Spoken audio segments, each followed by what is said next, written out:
E os que recebem a semente em uma boa terra são os que recebem e ouvem a palavra e a recebem e dão fruto, um a 30, outro a 60 e outro a 100 por um. Pode sentar, muito obrigado.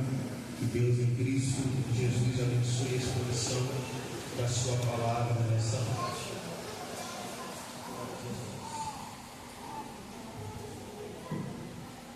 Amados, o texto que ora lemos é um texto muito conhecido de nós todos. Cada irmão, cada irmã tem a facilidade de recitar alguns textos bíblicos com muita propriedade. Existem irmãs e irmãos aqui no nosso meio que vão se familiarizar muito com o livro dos Salmos, e alguns de nós recitam alguns cânticos dos Salmos com muita facilidade, sem precisar ler. Exemplo disso, Salmo 23, 46, 91, são textos que não estamos com a Bíblia aberta, mas se alguém pedir para recitarmos, nós o recitamos sem ler a palavra do Senhor, pelo fato de já conhecer. Marcos capítulo 4 não se encontra talvez nessa galeria de informações de facilidade de recitar. Entretanto, quando lemos o assunto ou lemos alguns versículos, sabemos do assunto que vai ser tratado. E o que está sendo tratado aqui no texto que lemos? O que está sendo tratado é uma vez mais a ministração de Jesus para a multidão que ali se encontrava. Perceba que a prioridade do ministério de Jesus, a princípio, não era realizar milagre como cego ver, paralítico andar, surdo ouvir. Não. A prioridade em seu ministério é o ensino da palavra e a sua aplicação. Se nós formos observar todos os milagres de Jesus realizados nos evangelhos, vamos perceber que a maioria dos milagres que ele operava era sempre após a ministração, era sempre após uma pregação. Poucas vezes Jesus operava qualquer milagre sem antes estar pregando. Qual era a finalidade disso? Lembrando também que o método, a maneira, a forma de Jesus pregar, ela pela via de parábolas. E essa igreja aqui é uma igreja biblicista, sabe o que eu estou dizendo? O que é a parábola? Nada mais, nada menos de que algo que acontece no natural, cotidianamente, e sua aplicação é no ambiente espiritual. Exemplo disso, Lucas capítulo 15 é uma coletânea de aproximadamente 3 parábolas. Alguém vai informar que é uma parábola contada em 3 visões. Entretanto, a parábola da dracma, que é supostamente perdida dentro da casa, Jesus vai utilizar esse ato cotidianamente para aplicar a respeito como uma alma se converte à festa no céu. Jesus fala de uma mulher que tem a sua casa totalmente bagunçada e ela sente falta de uma dracma, algo de valor, e ela acende a candeia, varre a casa, procura diligentemente, achando a dracma que supostamente estava perdida, abre a casa, chama as amigas e as celebra. A aplicação foi a mesma forma, acontece quando o pecador se arrepende na terra, tem festa no céu. O que Jesus estava dizendo nessa parábola? Uma faxina que alguém faz aqui, talvez no sábado, na segunda-feira, dependendo do dia que você está em casa, e que você faz aquela arrumação na sua casa. Lá em casa, particularmente, a irmã Luana, quando faz faxina lá em casa, põe a cadeira em cima da mesa, o sofá de cabeça para baixo, a televisão lá para fora, ela dá aquela geral em casa, eu fico de longe, olha que bagunça a mulher está arrumando. Mas quando acaba, a casa está bonita, cheirosa e dá para se ver lá dentro. Então, ou seja, uma parábola é algo assim comum, algo que acontece natural, e a aplicabilidade do texto é no ambiente espiritual. Por que Jesus pregava em parábola? Era um método de prender a atenção dos ouvintes ambiente que ali se encontrava. Ou seja, conta uma história e desperta uma curiosidade no povo, o povo dará atenção e o mesmo vai trazer o ensinamento com uma lição moral. Então, ou seja, esse era o método de Jesus pregar. E observe que Marcos capítulo 4 está narrando a respeito desta parábola. Embora o texto em epígrafe fala que é a parábola do semeador, ela não é a parábola do semeador a priori de entendimento. A ênfase aqui não é o semeador. A ênfase aqui do texto que ora lemos é muito mais daquele que menciona, dos terrenos que ele agora está representando aqui nesta parábola. A ênfase da semente está no versículo 26. Embora subentende-se que Marcos 4 é a parábola do semeador, mas a ênfase mesmo literal do texto é a respeito do terreno. E note que ele trata a respeito de 4 terrenos. Primeiro, aquele que caiu, a semente caiu na beira do caminho. Ele fala sobre o terreno que tinha muitas pedras, ele fala sobre o terreno que tinha muitos espinhos, e ele fala sobre uma terra boa. Vamos lá para a gente ganhar um pouco mais de tempo. Os terrenos aqui representam o coração. Há um ditado que o mundo diz lá fora, que coração do homem é terra que ninguém pisa. Entretanto, Jeremias 17 fala que o Senhor sonda o coração e esquadrinha o pensamento. O que é isso? Aonde o homem não vai, a mão de Deus vai. Aonde o homem não vê, o Todo-Poderoso contempla. Então, se o homem não consegue alcançar o coração do homem, Deus, que é poderoso, ele alcança o coração, ainda toca na mente do homem. Então observe que os terrenos representam os corações. O semeador, aquele que sai a semear, significa aquele que prega, aquele que ensina, aquele que orienta, aquele que fala da palavra. E a semente? A semente, ela representa a palavra de Deus. Observe que ele diz assim: e saiu o semeador a semear, entretanto a semente caiu na beira do caminho. Só que veio a ave do céu e comeu a semente. No capítulo 4, a partir do versículo 14, Jesus está explicando para os discípulos aquilo que ele havia explicado para a multidão a partir do versículo 13. No versículo 15, ele fala assim: gente, as aves dos céus representam Satanás. Ora, como Satanás tem poder para remover a palavra de Deus dentro do nosso coração? Qual é a via que ele utiliza? Por onde ele passa? Aonde ele acessa para que essa palavra venha ser removida? Quando estudamos a respeito de batalha espiritual, vamos aprender que o adversário só tem oportunidade em nossa vida quando nós damos legalidade, o que chamamos de brecha, o que chamamos de oportunidade. Paulo, escrevendo aos irmãos de Efésios, capítulo 4, a partir do versículo 20, Paulo orienta a igreja consolada: não deis lugar ao diabo. Perceba que Paulo não está falando isso para ímpio, embora, como nós leitores da palavra do Senhor, gostamos de classificar alguns textos bíblicos, alegando que esse aqui é para pecador, esse aqui é para a igreja, esse aqui é para ímpio, esse aqui é para justo. Entretanto, a Bíblia em nenhum momento tem essa classificação. Todos os textos inseridos é para nós mesmos. Quando Paulo está dizendo não deixe lugar ao diabo, Paulo não está falando para ímpio, Paulo está falando para crente. Então, ou seja, quando Paulo diz não deixe lugar ao diabo, é para uma igreja. Então o diabo só tem poder para remover, anular, cancelar essa palavra quando damos brecha para ele agir, quando damos brecha para ele atuar. Então vamos lá. Como Satanás retira, cancela, anula esta palavra? Vamos rapidamente? A primeira via que ele utiliza é a via da dúvida. Não entendi? Vou explicar.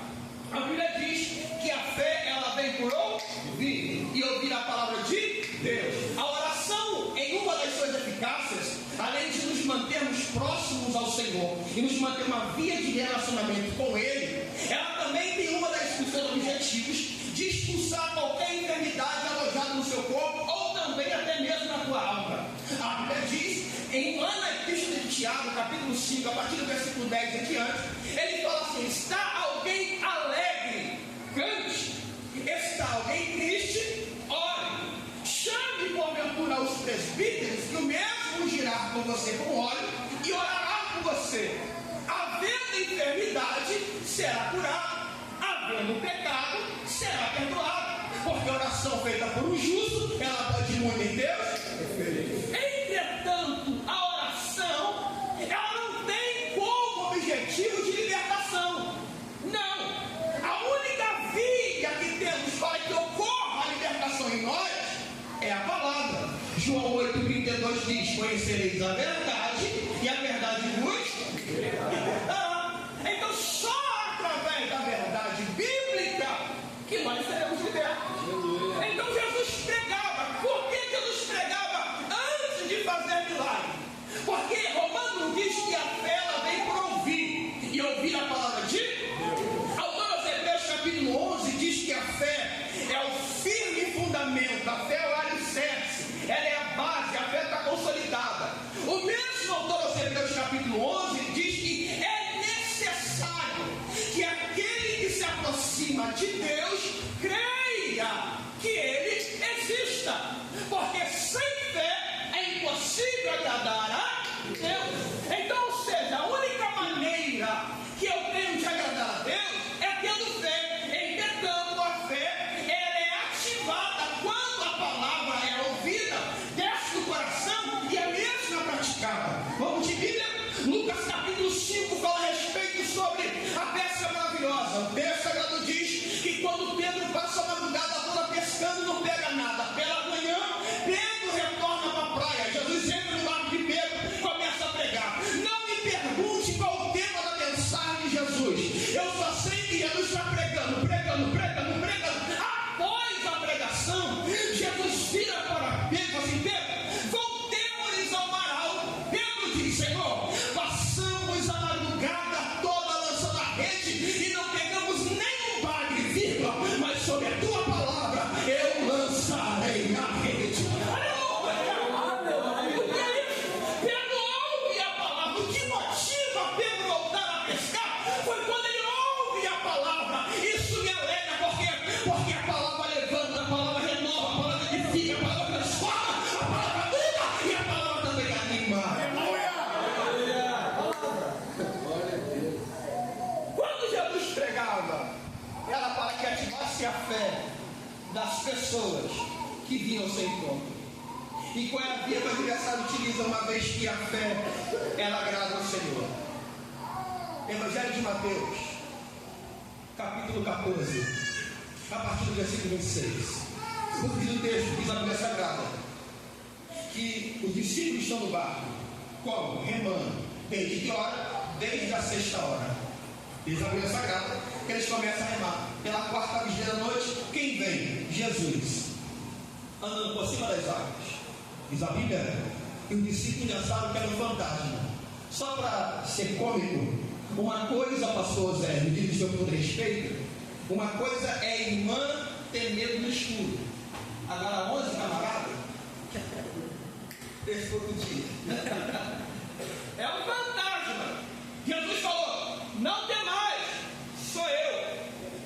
Diz a Bíblia que a chuva caía, o vento varria o barco em cima das águas. Só que Jesus libera a palavra para o discípulo: não tem mais, sou eu. Só que perceba, a matemática diz que a ordem dos fatores não altera o produto. Entretanto, nessa equação aqui, se os fatores fossem alterados, o produto também seria. Porque na visão panorâmica, Jesus, na minha visão pequena, Jesus primeiro tinha que acalmar a tempestade, cessar as ondas, colocar tudo tranquilo, para depois falar com o discípulo. Só que Jesus não, ele acalma os discípulos, para depois acalmar a tempestade. Aleluia! Até porque Jesus acalma os discípulos primeiro, para depois acalmar a tempestade. É simples. Nesse domingo profético, Deus primeiro vai acalmar o teu coração, vai acalmar a tua alma, para depois acalmar aquilo que está fora. Aleluia! Há uma canção que nós estamos entoando, celebração da nossa igreja, está cantando, ensaiando esse louvor, para estar cantando a festividade desse louvor. Eu ouço todo dia que fala assim: ó, tua voz, Senhor,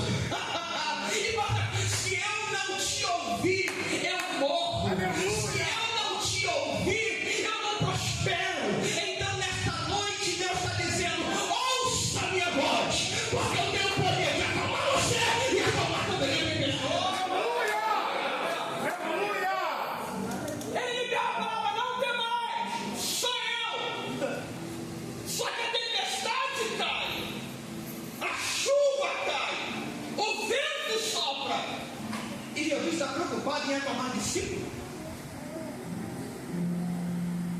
Por que, pregador? Vou te explicar. Não adianta Jesus acalmar nada fora, se aqui dentro está atribulado.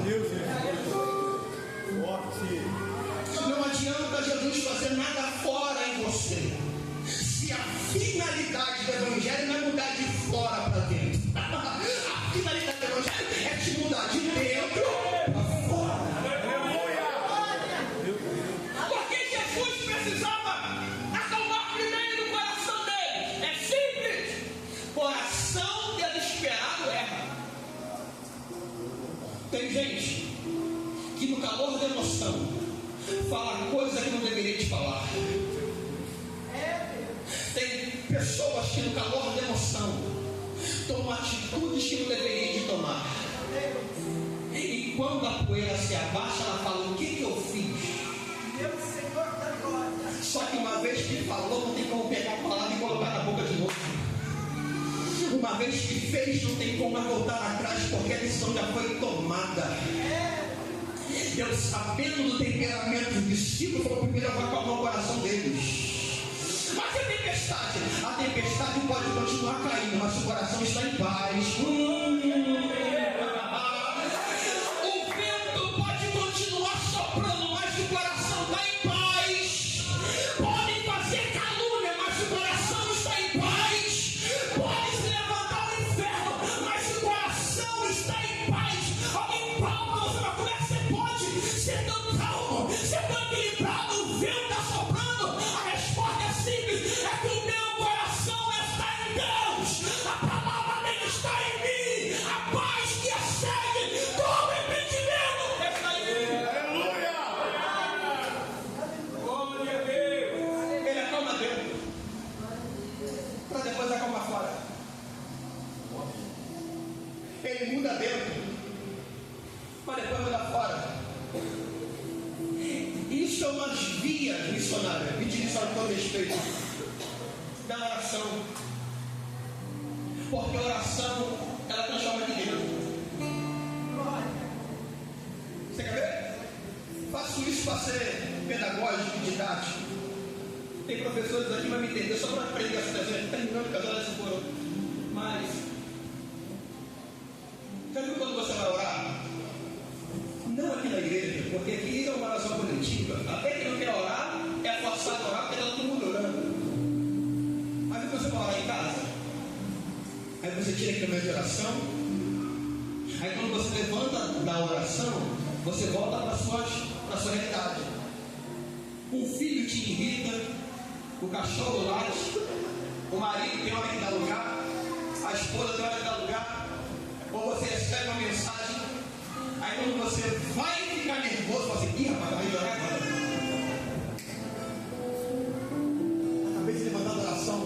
Até o plano muda. Porque a oração faz isso. Ela muda primeiro dentro. Aleluia!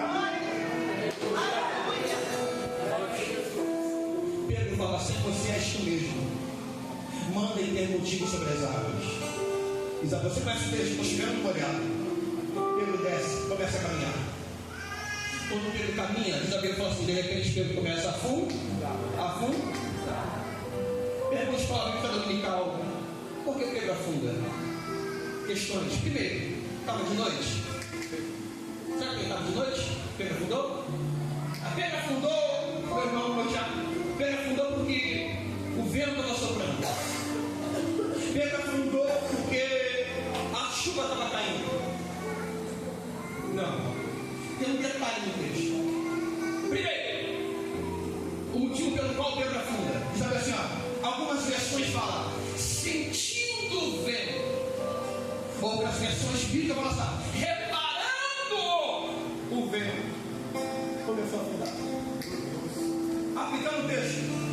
Porque tem pessoas que afundam na igreja, na caminhada com Cristo. Primeiro, porque perde foco de onde vai chegar. Meu Deus. Vamos explicar. Filipenses capítulo 3, versículo 14 em diante. Paulo ensina: uma coisa faço, o que faço? Esquecendo-me das coisas que para trás ficam, eu prossigo para o. E o nosso alvo é? Paulo está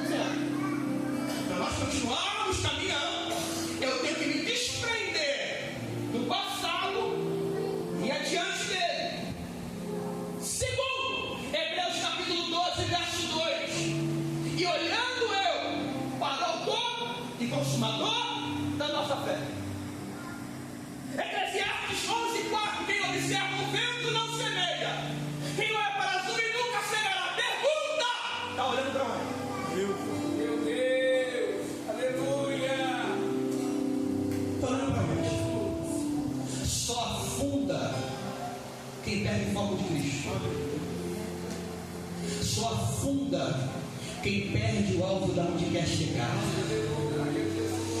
Mas quando você restaura, quando você recalcula a sua rota e olha para o alvo, o vento pode soprar, mas você está igual aquela música: estou seguindo a Jesus Cristo, esse caminho eu não desisto, estou seguindo a Jesus Cristo, atrás não volto não. Escuta, voltar não é opção, a tua opção nessa noite é avançar, é prosseguir, é caminhar.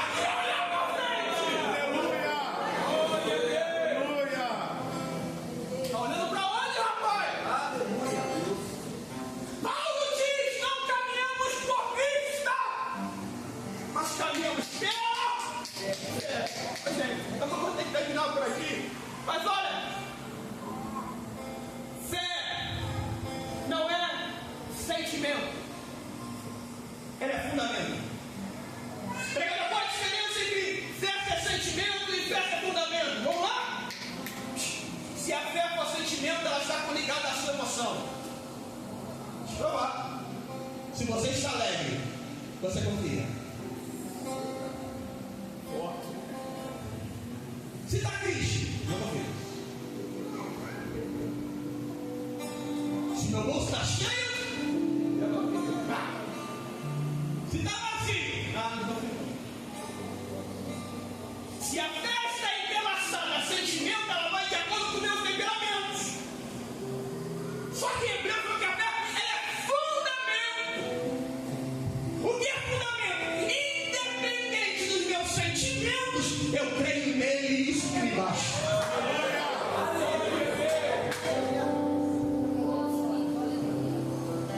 De prova, Abacuque 3:17. Ainda que a figueira e não olha fruto, e o produto da oliveira, esse texto eu sei que você conhece. 18 diz: todavia, me alegrarei nunca, exultarei no meu caminho. Tem texto que falando é poético, vivendo é violento.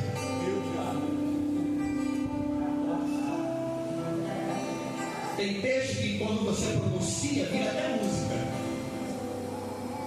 mas quando você vive, tem versículos da Bíblia que tem pessoas que colocam até atrás do carro, manda escrever, fazer na camisa, manda quadro, faz aquele merchan. Mas na hora de viver,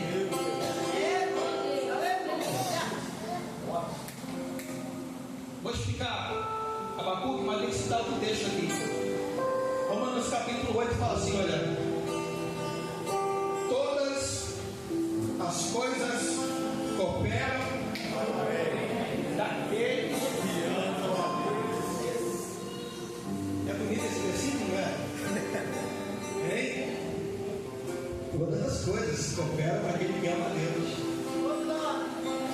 Só que a gente só glorifica quando é coisa boa.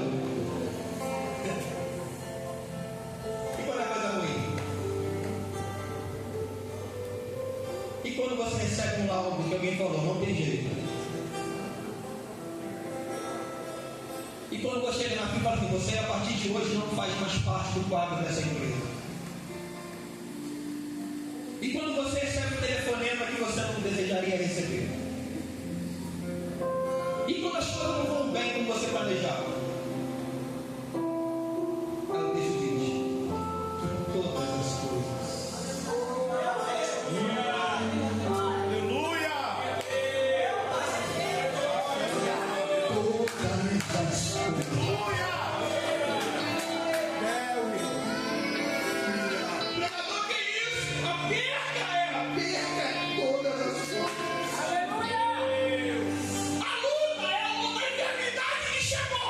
Todas as coisas.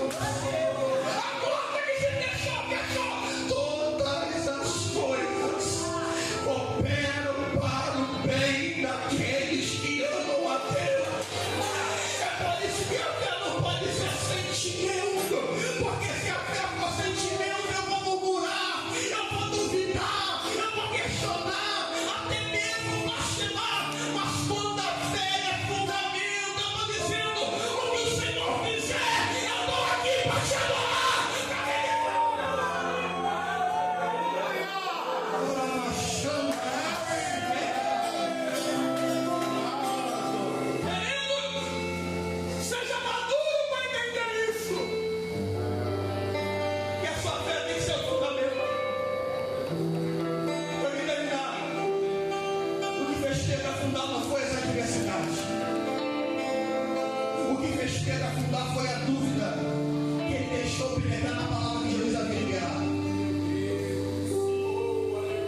texto diz que quando Jesus estende a mão, ele fala assim: por que duvidaste?